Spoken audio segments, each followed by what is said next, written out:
Line construction 5.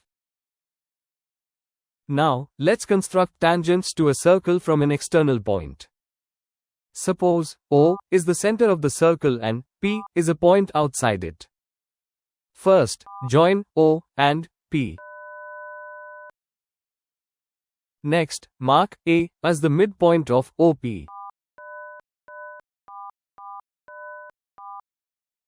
After that, with A as the center and radius equal to OA, draw an arc cutting the given circle at points T1 and T2.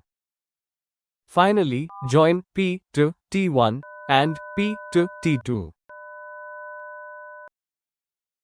Thus, these two lines are the required tangents from point P to the circle.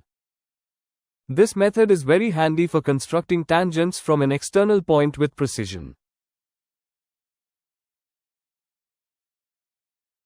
Thanks for watching. Stay tuned for more.